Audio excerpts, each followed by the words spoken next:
Assalamualaikum warahmatullahi wabarakatuh. Hai teman-teman sekalian.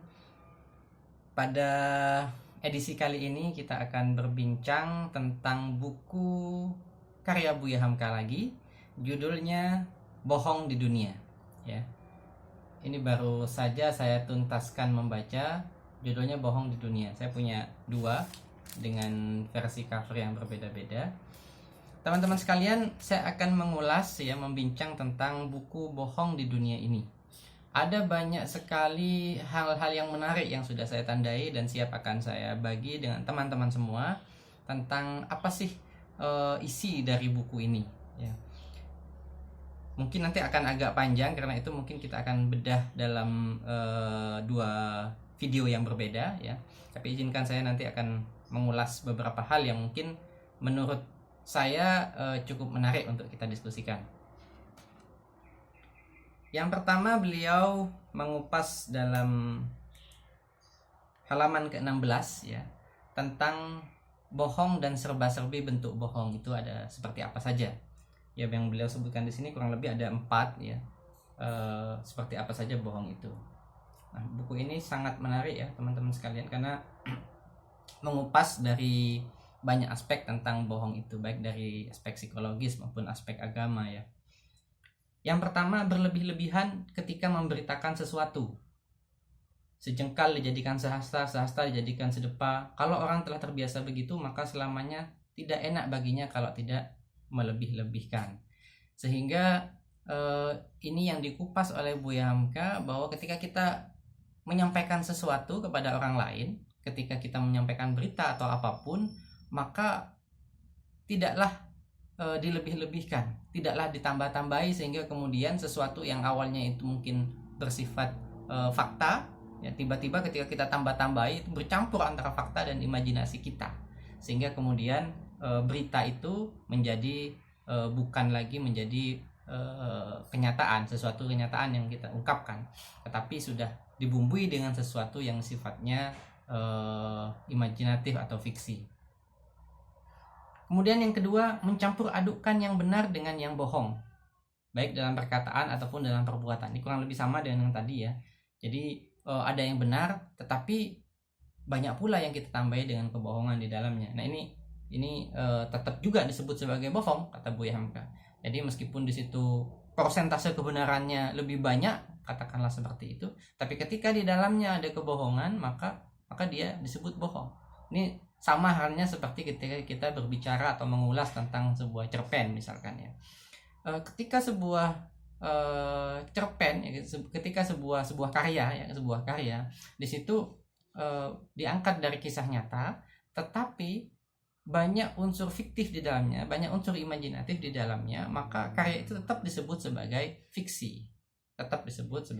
fiksi. Ketika kita mengungkapkan menceritakan tentang kisah nyata tapi dibumbui dengan fiksi, meskipun kadarnya sedikit, maka itu disebut dengan fiksi. Nah, itu ya ketika kita berbicara tentang fiksi dan fakta ya. Kemudian yang ketiga, memotong-motong kebenaran ya.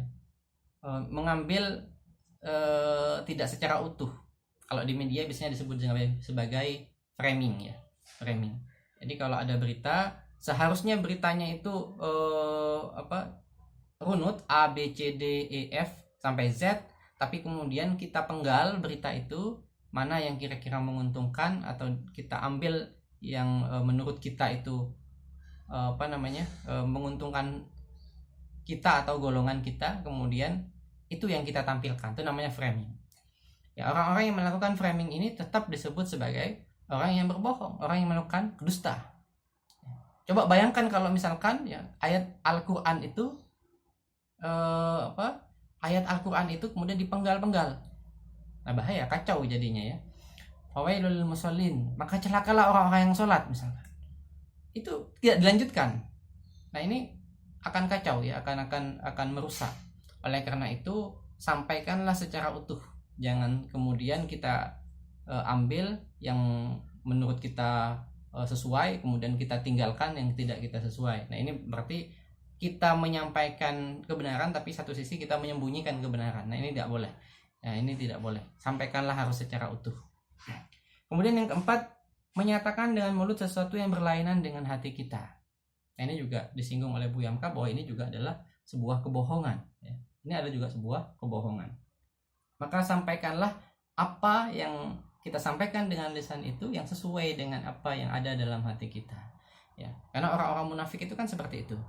Dia mengaku beriman lisannya, tetapi sejatinya dia tidak beriman dalam hatinya. Hatinya tidak beriman. Orang-orang munafik itu seperti itu.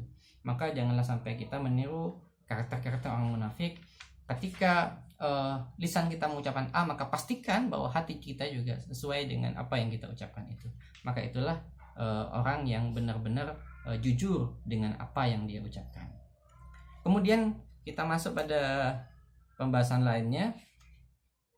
Nah, beliau juga mengangkat sebuah kisah. Ini menariknya, dalam buku-buku Bu Hamka selalu beliau menyisipkan kisah-kisah yang sangat menarik yang menjadi hikmah bagi kita semua.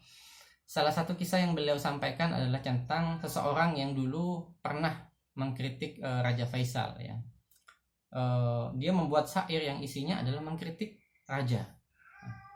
Suatu ketika berhadapanlah dia dengan sang raja, ya, berhadapan dengan sang Raja Faisal ini, dan dia mengatakan bahwa Raja Faisal ini mengatakan bahwa terima kasih atas kritikanmu, ya. Sang raja justru berterima kasih kepada orang yang mengkritiknya itu karena aku melihat di dalamnya kejujuran.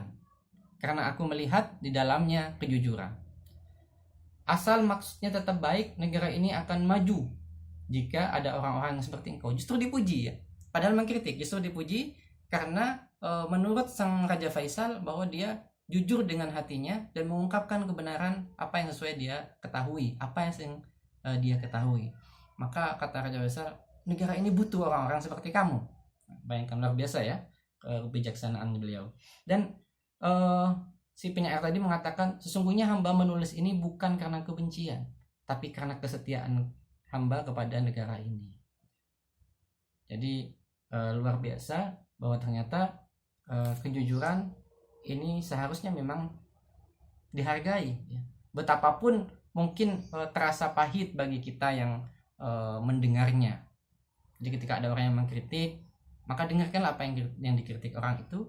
Bisa jadi itu ada sebuah kenyataan yang memang perlu kita evaluasi, kita muhasabahi, sehingga kemudian menjadikan kita bisa berbenah lebih baik lagi. Harapannya seperti itu. Baik, nanti akan kita lanjutkan pada sesi yang kedua.